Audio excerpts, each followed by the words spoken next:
आज हम देवउठनी एकादशी के बारे में आपको विस्तार से बताएंगे। आपको बताएंगे कि किस तरह से देवउठनी एकादशी का महत्व इतना है और क्यों इसे इतना महत्वपूर्ण माना जाता है। हमारे साथ पैनल जुड़ेगा, शगुफ्ता ने आपको बताया। हमारे साथ इस वक्त स्टूडियो में मौजूद हैं पंडित अरविंद शुक्ला जी और साथ ही हमारे साथ जुड़ेंगे संजय शर्मा जी भी, और इसके बारे में आपसे जानेंगे कि क्या करना चाहिए देवउठनी एकादशी पर, क्यों ये महत्वपूर्ण है, क्या इसका महत्व है, सारी जानकारी आपको देंगे। लेकिन फिलहाल आपको बता दें कि आज जो देवोत्थान एकादशी है उसे प्रबोधिनी एकादशी भी कहा जाता है और मान्यता है कि 4 महीने बाद भगवान विष्णु योग निद्रा से आज के दिन जागते हैं, इसलिए आज से सभी मांगलिक कार्यों की शुरुआत हो जाती है। यानी देवउठनी एकादशी से शादी, मुंडन, गृह प्रवेश जैसे मांगलिक कार्यों पे लगी रोक हट जाती है। देवउठनी एकादशी से ही श्री हरि सृष्टि को फिर से चलाने की जिम्मेदारी भोले बाबा से लेते हैं और पाताल लोक छोड़कर बैकुंठ धाम आ जाते हैं। तभी से इस शुभ तिथि के साथ धरती पर शुभ मंगल कार्यों को शुरू करने की परंपरा निभाई जाती है। देवउठनी एकादशी से तुलसी विवाह की परंपरा भी है जो कार्तिक पूर्णिमा तक चलती है। लेकिन देवउठनी एकादशी को भगवान शालिग्राम और माता तुलसी के विवाह की परंपरा के साथ जोड़ा जाता रहा है। कई जगहों पर बड़े धूमधाम से तुलसी विवाह का आयोजन भी आज के दिन किया जाता है।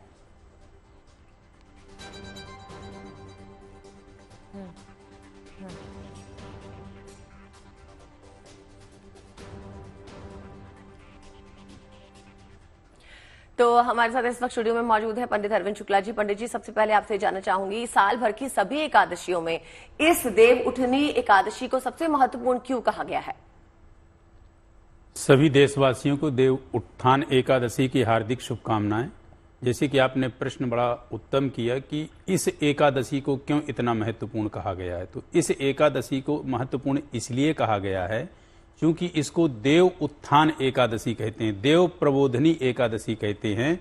और इसको जो है विशिष्ट महत्व इसलिए है कि आज के दिन कमलापति भगवान विष्णु जो है, जो 4 मास की निद्रा में जाते हैं, सैन्य निद्रा में, तो आज वो जागृत होते हैं, जिसके विषय में कहते हैं कि उत्तिष्ठ उत्तिष्ठ गोविंदा उत्तिष्ठ गरुणध्वजा। तो आज के दिन भगवान विष्णु को जो है एक तरह से उठाया जाता है। और आज के दिन से क्यों महत्वपूर्ण विशेष है कि जो मांगलिक कार्य आपके रुके होते हैं, शुभ कार्य तो सभी होते हैं, सभी अनुष्ठान होते हैं, सब कुछ होता है, लेकिन जो मांगलिक कार्य होते हैं जैसे शादी, विवाह, मुंडन, यज्ञोपवीत संस्कार आदि ये जो चीजें होती हैं, गृह प्रवेश, ये आज से शुरू हो जाती है। इस एकादशी का महत्व इसलिए भी विशेष है क्योंकि इस एकादशी के दिन जो है तुलसी विवाह होता है, जिसको तुलसी के विषय में कहा गया हरि प्रिया, अर्थात हरि की परम प्रिया। शालिग्राम और तुलसी विवाह आज के दिन विशिष्ट जो है जो करते हैं, बड़ा उनको जो है पुण्य फल प्राप्त होता है। और आज के दिन एकादशी के व्रत का, पूजन का अपने आप में विशेष महत्व है। कहते हैं कि यस्य स्मरण मात्रेण जन्म संसार बंधनात्, इस संसार के जो है बंधन से मुक्त होने के लिए आज की एकादशी में यदि कोई व्यक्ति विष्णु सहस्रनाम का पाठ करता है या विष्णु सहस्रनाम सुनता है या भगवान विष्णु के ओम नमो भगवते वासुदेवाय इस मंत्र का जाप करता है, तो निश्चित रूप से उसको मोक्ष की प्राप्ति होती है। और आज एकादशी जो है वो जो आपकी वर्ष भर की एकादशी होती हैं, उसमें से ये 2 एकादशी का अपने आप में विशेष महत्व होता है। भीमसेन एकादशी जिसको निर्जला एकादशी कहते हैं, और आज की जो देव प्रबोधनी एकादशी, इसको जो है विशिष्ट महत्व प्राप्त है। सभी एकादशियों में ये 2 एकादशी सर्वोपरि प्रधान है। चलिए, बड़े ही सुंदर शब्दों में आपने समझाया कि आज के दिन क्यों इतना खास है, क्यों इतना महत्वपूर्ण है। संजय जी, आपके पास आते हुए सबसे पहले आपको भी इस दिन की ढेरों शुभकामनाएं। अब ये समझते हैं, देखिए सृष्टि के पालनहार कहते हैं भगवान विष्णु को, वो 4 महीने की योग निद्रा के बाद जागते हैं, तो मतलब सभी मांगलिक कार्यों की शुरुआत आज के दिन से हम कर सकते हैं। तो आज के दिन के महत्व को आगे बढ़ाते हुए ये भी बताइए कि पूजा विधि क्या होगी, क्या शुभ मुहूर्त है, कैसे किया जाना चाहिए, आज के दिन को आगे कैसे बढ़ाना चाहिए? पहले तो जीएनटी के दर्शक और आप सबको जो है प्यार भरा नमस्कार और देवउठनी एकादशी की शुभकामनाएं। और एक मंत्र से प्रारंभ करते हैं। पंडित जी ने मंत्र बड़ा सुंदर बोला, ओम यश समरेण मात्रेण जन संसार बंधनात् मुचे तस्मै विष्णु प्रभो विष्णवे। क्योंकि भगवान विष्णु की पूजा आज के दिन, भगवान विष्णु का दिन, तुलसी माँ का दिन, लक्ष्मी का दिन, ये बड़ा ही महत्वपूर्ण दिन है। कहती कि देवता जब कहते हैं कि आषाढ़ में जो है भगवान विष्णु सो जाते हैं और देवउठनी एकादशी के दिन जो है जागृत अवस्था में आते हैं श्री हरि। तो उनके लिए उनका जो दिन है, क्योंकि ब्रह्मा विष्णु और महेश, ब्रह्मा जो है क्रिएटर है, भगवान विष्णु पालनहार है और शिव जो है संहारक है। तो आज का दिन विशेष करके भगवान विष्णु के लिए जो है बड़ा ही उत्तम है। और भगवान विष्णु कहते हैं कि देवताओं में जो है श्रेष्ठ देव जो हम भगवान विष्णु को कहते हैं, और वही सृष्टि को चला रहे हैं। और लक्ष्मी माता की कृपा भी जो है विशेष रूप से सबके ऊपर बने। और तुलसी को जो है पवित्र पौधा हमारे शास्त्रों में माना गया है, जबकि आप देखें कि समुद्र मंथन से तुलसी का उद्भव नहीं हुआ, और तुलसी का उद्भव जो है वो बाद में हुआ है। पर फिर भी क्या है कि तुलसी बहुत ही पवित्र और शुद्ध मानी जाती है। तो आज का दिन देवउठनी एकादशी है, और कहा जाता है कि पाप विमोचनी एकादशी, निर्जला एकादशी, देवउठनी एकादशी और देवशयनी एकादशी। तो ये एकादशियों का बड़ा महत्व है। जब देवता सोते हैं तो उसको देवशयनी एकादशी भी कहते हैं। आपने बड़ा ही उत्तम प्रश्न किया कि कब जो है पूजा पाठ में क्या करना चाहिए, क्योंकि इसमें पूजा पाठ में जो है आपको पूर्ण व्रत रखना चाहिए। क्योंकि चावल का परित्याग, भगवान विष्णु को जो है चावल कभी भी अर्पित नहीं किया जाता, तो इसलिए भगवान को पुष्प जो है वो चढ़ाया जाता है पूजा पाठ में भी। तो चावल का त्याग विशेष करके जो है कर देना चाहिए, और कभी भी एकादशी के दिन चावल ग्रहण नहीं करना चाहिए और किसी भी रूप में चावल को नहीं खाना चाहिए, क्योंकि भगवान विष्णु को जो है चावल अर्पित नहीं होते। तुलसी दल भगवान विष्णु को जो चढ़ाया जाता है, कदली चढ़ाया जाता है, केला चढ़ाया जाता है, गन्ना चढ़ाया जाता है, अनार चढ़ाया जाता है, सिंघाड़ा चढ़ाया जाता है। तो विशेष रूप से आज जो पूजा का विधान रहेगा वो 12:36 के जिस वक्त हम ये प्रोग्राम कर रहे हैं उसी वक्त जो है विधान है, और शाम के वक्त तक जो है बड़ा अच्छा मुहूर्त रहेगा। उसमें आप भगवान विष्णु सहस्त्रनाम का पाठ कर सकते हैं, और तुलसी और शालिग्राम का विवाह आज भी और कल भी दोनों दिन सुबह तक का मुहूर्त है जिसमें किया जा सकता है।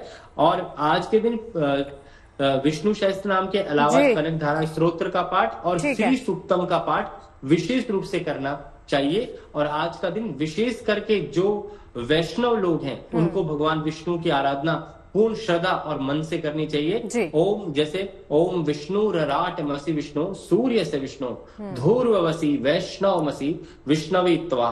तो इस तरह से भगवान विष्णु का, और ओम नमो भगवते वासुदेवाय सबसे लघु मंत्र है। जी चलिए लौटते हैं आपके पास, मंत्रों के बारे में भी, मंत्र उच्चारण कैसे करना चाहिए उसके बारे में भी चर्चा को आगे बढ़ाएंगे। लेकिन देवउठनी एकादशी से शादी, गृह प्रवेश जैसे मांगलिक कार्य पर लगी रोक हट जाती है। देखिए क्या है देवउठनी एकादशी का महत्व और आज किस तरह से आप श्री हरि की उपासना कर सकते हैं।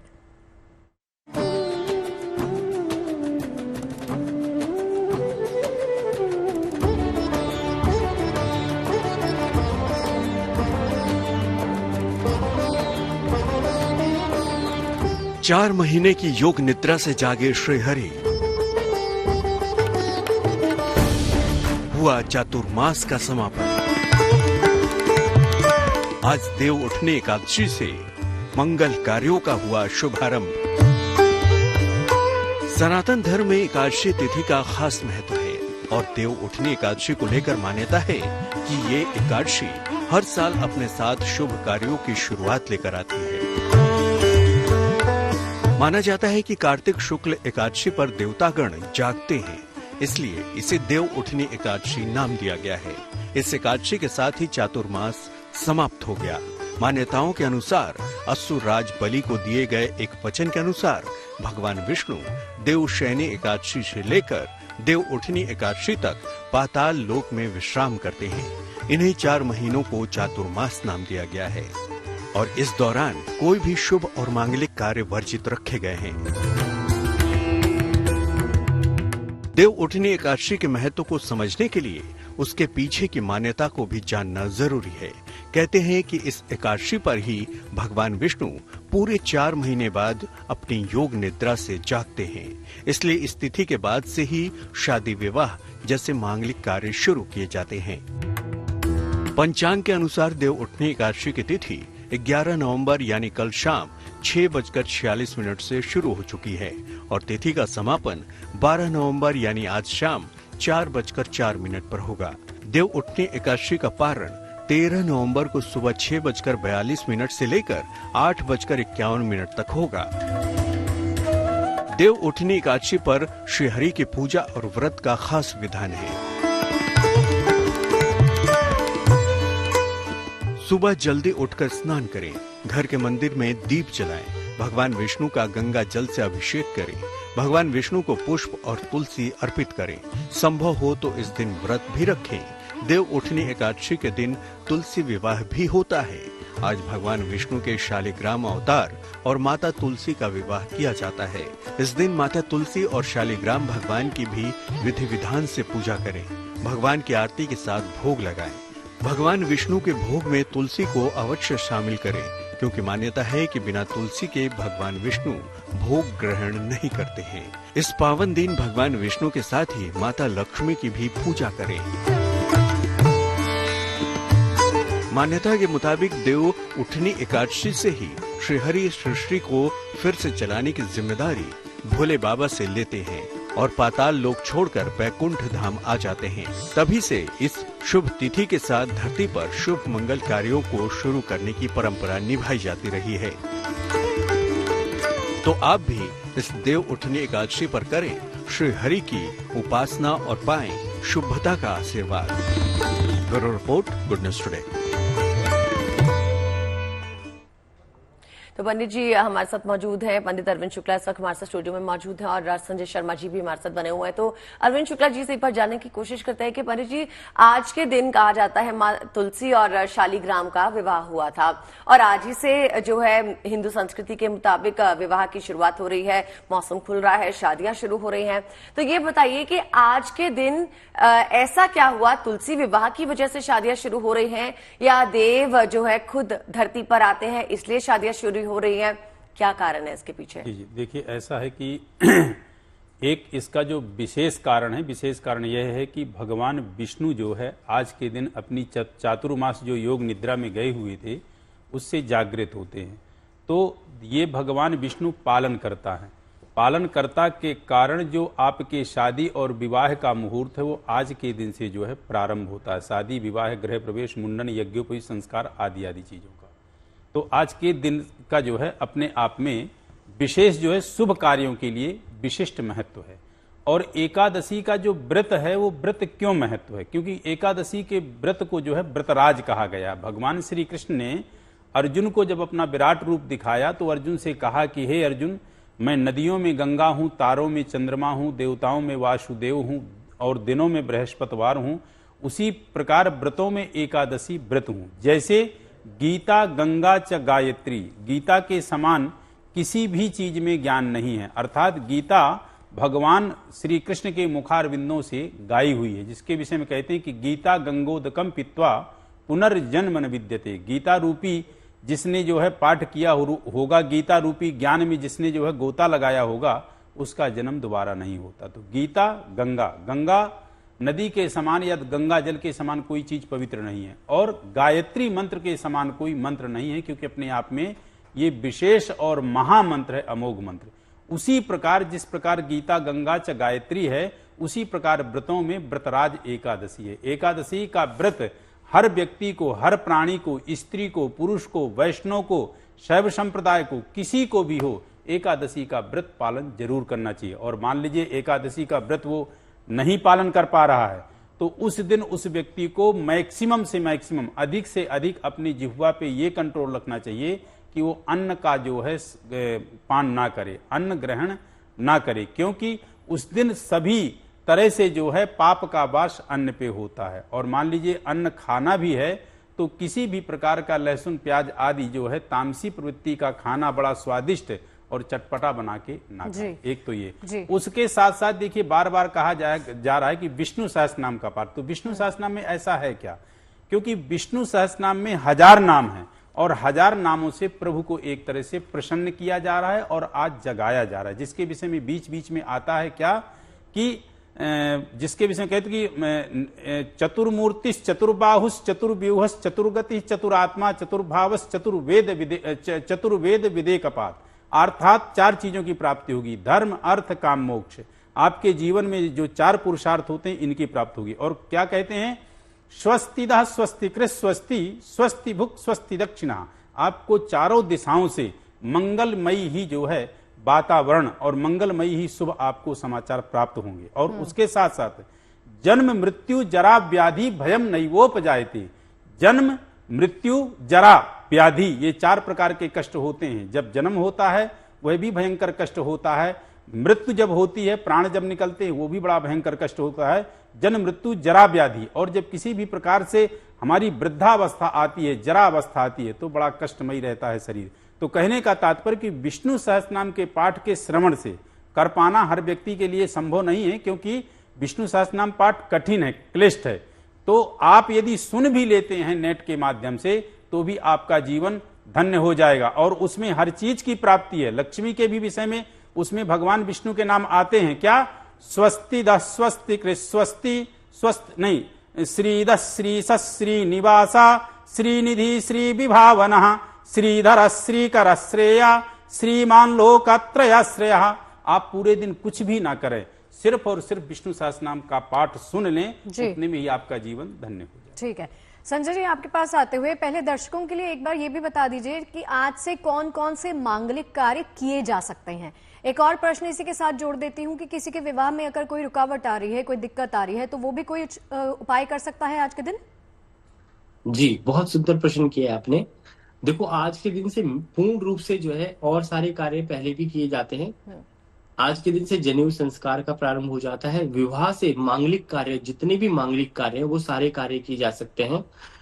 विवाह के अलावा जो है आप गृह प्रवेश कर सकते हैं। कहते हैं कि जो भी हमारे संस्कार हैं 16, वो सब के सब, जब देव कहते हैं जब देव जागृत हो गए तो उसमें सारे संस्कारों का विधान जो है पूर्ण माना जाता है। और दूसरा कहते हैं कि तुलसी जो उत्पन्न हुई है, कहते हैं कि तुलसी को भगवान विष्णु का श्राप भी है एक तरीके से। जब वृंदा रूप में थी तो उन्होंने श्राप दिया था भगवान विष्णु को कि आप पत्थर बन जाए। तो इसीलिए शालिग्राम की जो पूजा की जाती है वो इसी वजह से की जाती है। और तुलसी ने बाद में जो श्राप को वापस भी ले लिया था, क्योंकि भगवान विष्णु की जो परम भक्त थी। आपने जालंधर की और भगवान की जो स्टोरी है तुलसी माता की, वो सुनी होगी जब वृंदा रूप में थी, क्योंकि राक्षस कुल में उत्पन्न हुई थी। तो इस कारण से जो है, क्योंकि तुलसी जो है सबसे पवित्र है, भगवान विष्णु ने तुलसी को आशीर्वाद भी दिया हुआ है कि जब मेरी पूजा होगी उसमें तुलसी दल जो है जरूर ही चढ़ाया जाएगा।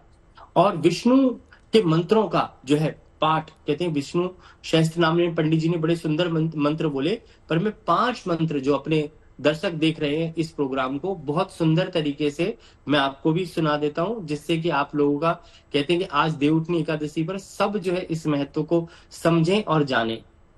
ओम किमेकम देवंतम लोके किम व्यापकेम प्राणम स्तुवंतम कमलचंतम प्राप्नोत शुभम को धर्मा सर्वधर्माणाम भवता परमो मता किम जपन मुच्यते जन्म संसार बंधनात्, कि सभी लोग जो है संसार रूपी सागर से बंधन से मुक्त हो जाएं। विश्वम विष्णुकारो विष्णु और भूत भव्य भूत प्रभु भूत कृत भूत भ्रद भूत भाव भूतात्मा पूतमात्मा परमात्मा च मुक्ता नाम परमागति अव्या पुरुषा साक्षी क्षेत्रज्ञ एवं च योग निद्रा नेता प्रधान पुरुषेश्वरा नारसिंह श्री केशवा पुरुषोत्तमा।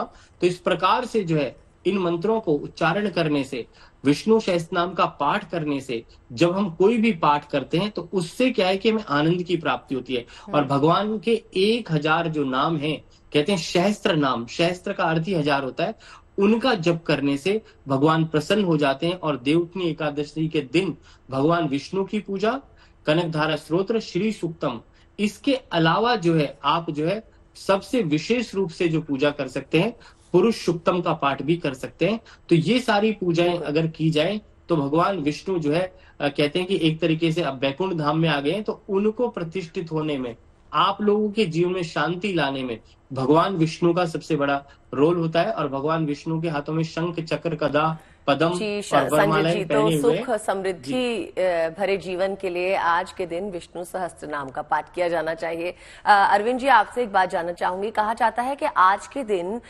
कुछ लड़कियों का कुंभ विवाह कराया जाता है या शालिग्राम विवाह कराया जाता है, इसका क्या मतलब है? जी जी, देखिए ऐसा है कि जो कुंभ विवाह होता है उसको घट विवाह कहते हैं, और शालिग्राम विवाह मतलब भगवान शालिग्राम की जो शिला है, यानी जो उनकी तस्वीर है, उसको लेके लड़की परिक्रमा करती है। लेकिन करती क्यों है, किस लिए करती है, किस रीजन से करती है, इसका अभिप्राय क्या है, पहले उस पर बता दें आपको। जो लड़कियां मंगलिक होती हैं और लड़का उनको मांगलिक नहीं मिलते हैं। और उसमें भी जब जन्मांक का अध्ययन किया जाता है, जन्म कुंडली का अध्ययन किया जाता है, तो उसमें एक होता है प्रबल मंगलिक और एक होती है कि साधारण मंगलिक।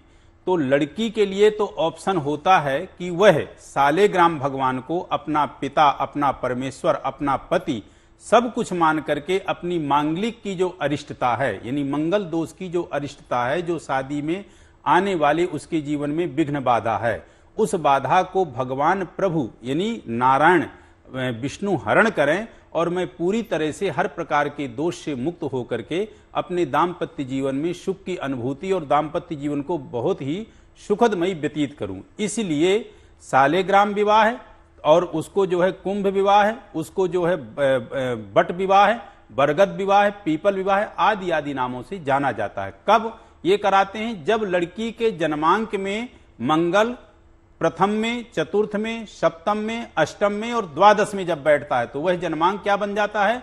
मांगलिक दोष है। और उसको यदि लड़का मांगलिक नहीं मिला, मांगलिक लड़का मिल गया तो दोनों का दोष कट जाता है। और मान लीजिए लड़का मांगलिक नहीं मिला तो फिर यह उपचार करके, ये उपाय करके और बाकायदे सालेग्राम की तस्वीर को लेकर के वह परिक्रमा करती है और पिता ठीक उसी प्रकार भगवान विष्णु को कन्यादान करता है जिस प्रकार की लड़के को कन्यादान करता है। और इसमें पूरी तरह से वो सारे नियम और वो सारा सब कुछ जो है कर्मकांड होता है, संस्कार जो विवाह में लड़के के साथ होता है।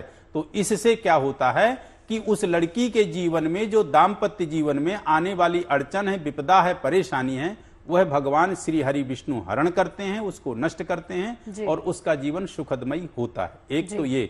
दूसरा ये देखिए कि हम सभी कह रहे हैं कि आज के दिन से ये होता है, गृह प्रवेश होता है, उपनयन संस्कार होता है, ये सब होता है, लेकिन इस सब होने के लिए आज के दिन आपको अवश्य रूप से, मान लीजिए अभी दिन में आप कुछ नहीं कर पाए हैं तो प्रदोषकालीन टाइम पे आप अपने घर पे एक दीप प्रज्वलित करें घृत का और बाकायदे भगवान विष्णु के मूर्ति के समक्ष बैठें और बैठ करके आप कुछ भी यदि नहीं कर पाते हैं तो ओम विष्णवे नमः, ओम विष्णवे नमः इस मंत्र का जाप। ठीक है, चलिए संजय जी, इसके बाद आपके पास लौटते हैं एक सवाल के साथ, लेकिन उसी बीच ये रिपोर्ट जरा देख लीजिए। देवोत्थान एकादशी पर भगवान नारायण की कृपा पाने के लिए क्या कुछ उपाय आप सब कर सकते हैं, आइए जान लेते हैं। देखिए, देवोत्थान एकादशी साल की सबसे बड़ी एकादशी है। वैसे तो हर एकादशी अपने आप में महत्वपूर्ण है, मूल्यवान है, लेकिन देवोत्थान एकादशी का महत्व सबसे ज्यादा बताया गया है। क्या महत्व है? माना जाता है कि भगवान विष्णु आषाढ़ शुक्ल एकादशी को 4 महीने के लिए सो जाते हैं योग निद्रा में और फिर पुनः कार्तिक शुक्ल एकादशी को योग निद्रा से जगते हैं।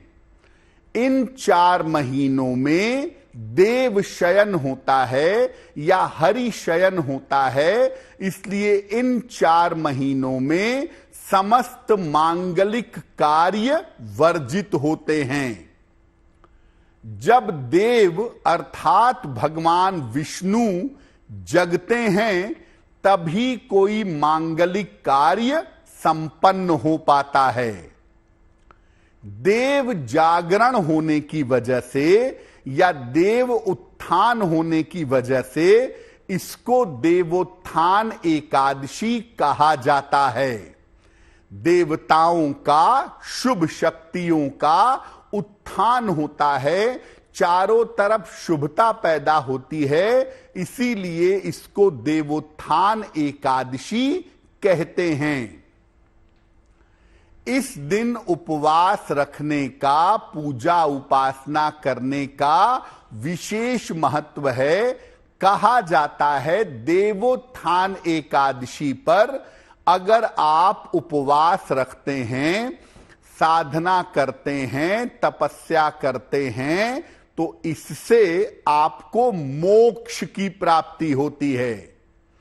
जैसा आपको आरंभ में ही बताया कि साल में आप कोई भी एकादशी का पालन करें या न करें, लेकिन देवोत्थान एकादशी पर अगर आप उपवास रखें, इसके नियमों का पालन करें, तो आपको विशेष लाभ अवश्य होगा। आज एकादशियों में सबसे महत्वपूर्ण एकादशी देव उठनी एकादशी देश भर में मनाई जा रही है और आज ही के दिन देश में शादियों की सीजन की शुरुआत भी होने जा रही है, क्योंकि आज है देव उठनी एकादशी। कहा जाता है कि इस दिन भगवान विष्णु के निद्रा से जागने के साथ ही मांगलिक कार्य शुरू हो जाते हैं। इसलिए 12 नवंबर से शुरू हो रहे वेडिंग सीजन में इस बार नॉन स्टॉप शादियों का सिलसिला देखने को मिलेगा, जो कि मार्च तक चलने वाला है।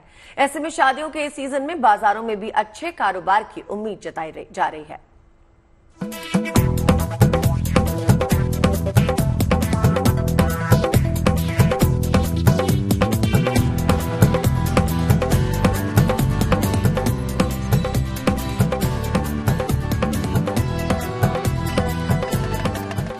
मैरिज हॉल भी तैयार,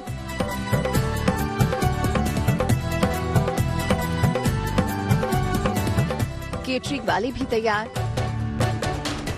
बैंड बाजा भी तैयार।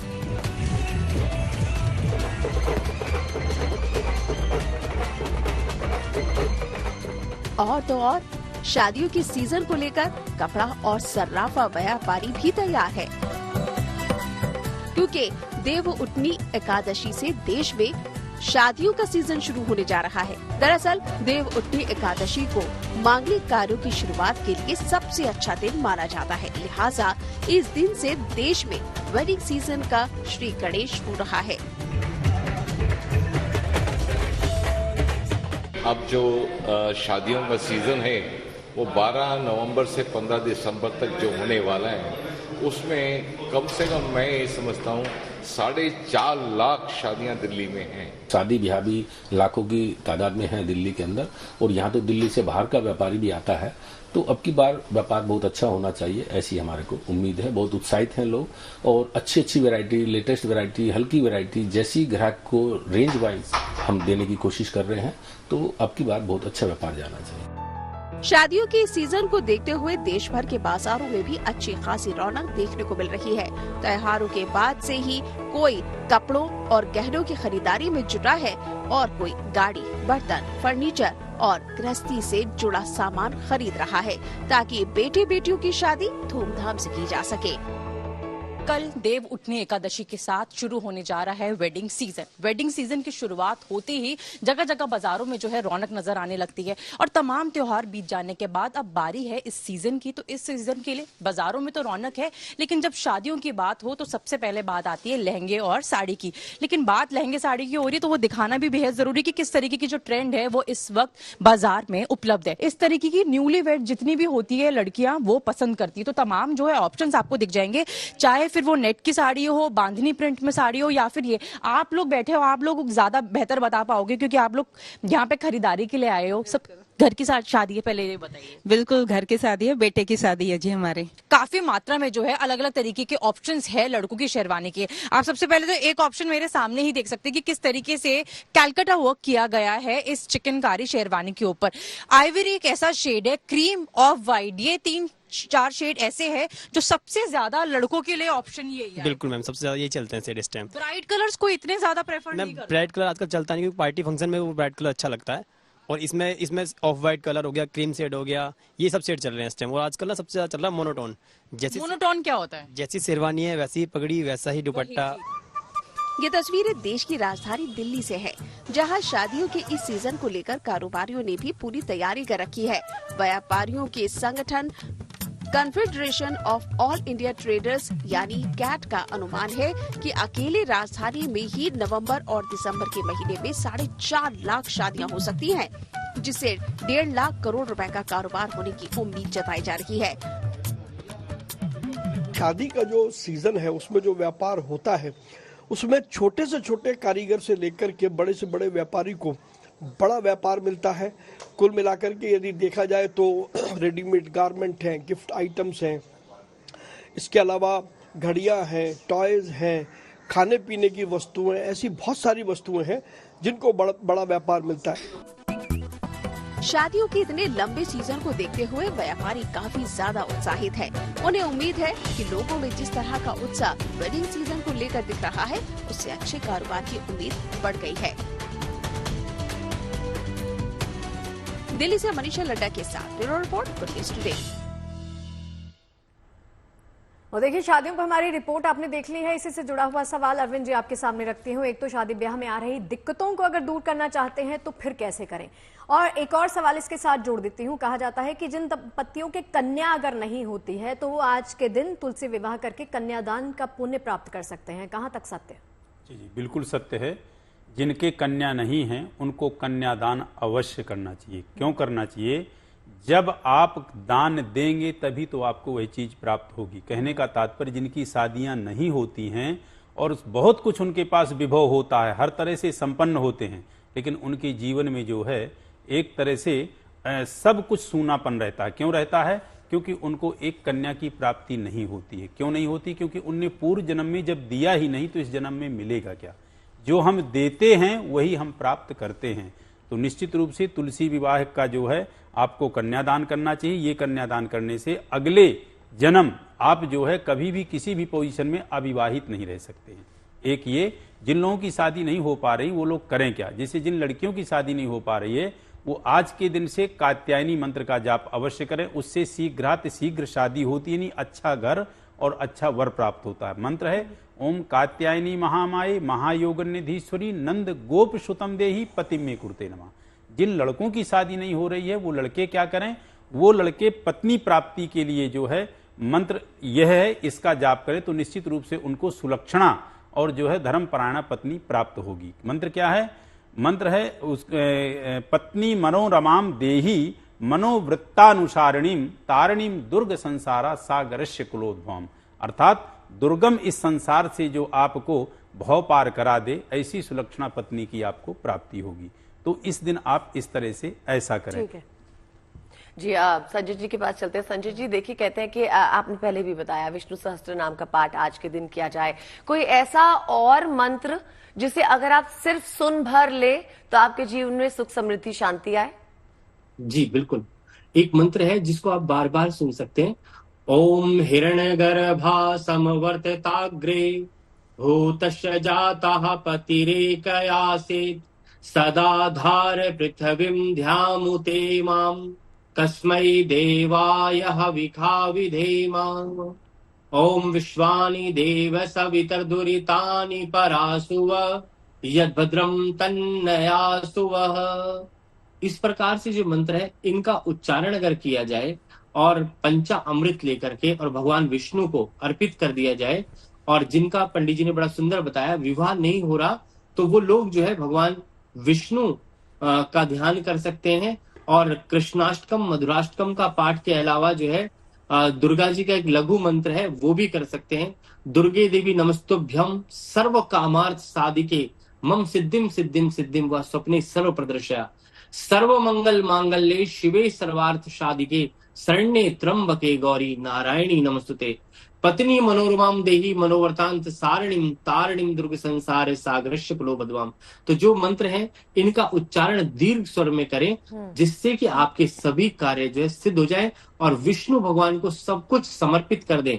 क्योंकि देवउठनी एकादशी एक ऐसी एकादशी है जिस दिन भगवान विष्णु को अगर आप सब कुछ अर्पित कर देते हैं और उनसे मन में प्रार्थना कर लेते हैं। कहते हैं भगवान जो जागृत अवस्था होती है वो अर्ली मॉर्निंग होती है ब्रह्म मुहूर्त में, तो उस वक्त जो है आप भी ब्रह्म मुहूर्त में उठ करके और भगवान का ध्यान करें। और देवशयनी एकादशी और जब आती है तब भी हम दीपक जलाते हैं, और आज के दिन घी का दीपक घृत का दीपक भगवान विष्णु के आगे और पंचामृत दोनों अर्पित कर दें और उसमें तुलसी अवश्य डाल दें, तो उससे सभी के सभी कार्य, कहते हैं कि जिसके पास पंच तत्व को बैलेंस करने के लिए भी और पंचामृत को बैलेंस करने के लिए भगवान विष्णु को बड़ा ही प्रिय है, तो वो चढ़ा दे तो आपके सभी के सभी कार्य सिद्ध हो जाएंगे और भगवान विष्णु की पूर्ण कृपा आपके जीवन पर सदा बनी रहती है। कहा जाता है कि पुण्य की प्राप्ति तभी होती है जब आप व्रत रखते हैं, क्योंकि व्रत का जो है कभी भी क्षय नहीं होता, और इस जन्म में और अगले जन्मों तक एकादशी का व्रत आपने रख लिया तो आपको मोक्ष और स्वर्ग की और वैकुंठ की प्राप्ति अवश्य हो जाती है। ठीक है, इसी बात को आगे बढ़ाते हुए अरविंद जी आपके पास आते हुए कहते हैं मंत्र जप में बहुत ताकत होती है, तो श्री हरि अगर आप हरि हरि भी करते हैं तो आप भगवान को बोल रहे हैं कि आप हमारे कष्टों का हरण कर लीजिए। आप इसी एकमात्र छोटे से मंत्र के जरिए अपने कष्टों को उनको बोलते हैं कि आप हर लीजिए इन सभी को। आप कुछ बताना चाह रहे थे मंत्र जप के बारे में भी। देखिए, ऐसा है कि मान लीजिए सब व्यक्ति मंत्र नहीं कर पा रहे हैं, मंत्र मान लीजिए कठिन लगता है, तो आप भगवान की स्तुति मात्र सुन लें। जो भगवान का जिसे कहते हैं अच्युताष्टक स्तोत्र है। अच्युत माने होता है जो आपके सभी पापों को च्युत कर दे, सभी पापों को नष्ट कर दे। मैं उसका एक श्लोक बोल करके आपको सुनाता हूं। आप मात्र इस स्तोत्र को भी सुन लेंगे तो भी जीवन आपका जो है धन्य हो जाएगा। अच्युतम केशवम राम नारायणम कृष्ण दामोदरम वासुदेवम हरिम अच्युतम केशवम सत्यभामाधवम माधवम श्रीधरम राधिका राधितम इंदिरा मंदिरम चेतसा सुंदरम देवकी नंदजम नंदनन तम भजे। इस तरह से अच्युताष्टक स्तोत्र के यदि आप पाठ सुनते हैं या करते हैं तो निश्चित रूप से आपके जीवन में जो आ रही कष्ट और बाधाएं हैं वो दूर होंगी। जिनके जीवन में प्रॉपर्टी नहीं प्राप्त हो पा रही, मकान नहीं हो पा रहा, भवन भूमि का नहीं संयोग बन पा रहा, वो आज के दिन विष्णु सहस्रनाम का पाठ तो ठीक है करें ही, आप आज जो है श्री सूक्त का पाठ करें, कनक धारा का पाठ कर लें, और आज के दिन आप किसी भी स्थिति में भगवान विष्णु जी का स्मरण करें तो हर तरह से आपके जीवन में आ रही जो विपदा है, जो बाधा है, वह आपको निरोग करेंगे, स्वस्थ करेंगे और धन धान्य से परिपूर्ण करेंगे। जी पंडित जी, आपके पास फिर से एक बार लौटेंगे, लेकिन अपने दर्शकों को भी बता दें कि देवोत्थान एकादशी पर वृंदावन में आस्था का सैलाब आज उमड़ा हुआ है। श्रद्धालुओं ने बांके बिहारी के दर्शन के बाद वृंदावन की पंचकोसी परिक्रमा की शुरुआत की। आज सुबह से ही परिक्रमा मार्ग पे भक्तों की भीड़ जुटनी शुरू हो गई थी और परिक्रमा शुरू होते ही मार्ग पर एक मानव श्रृंखला भी बन गई। हर तरफ राधे राधे और बांके बिहारी की जय जयकार की गूंज ही सुनाई दे रही थी। देवघर के प्रसिद्ध ज्योतिर्लिंग बाबा बैद्यनाथ मंदिर में भी आज देवोत्थान एकादशी और तुलसी विवाह पर श्रद्धालुओं की भीड़ जुटी दिखी।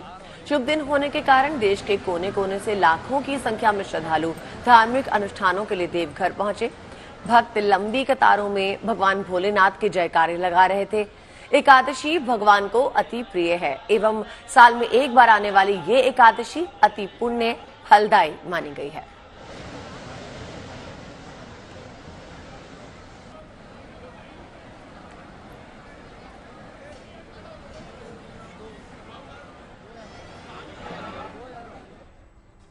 तो पंडित जी आपका और संजय जी आपका भी हमारे साथ इस चर्चा में जुड़ने के लिए बहुत बहुत शुक्रिया।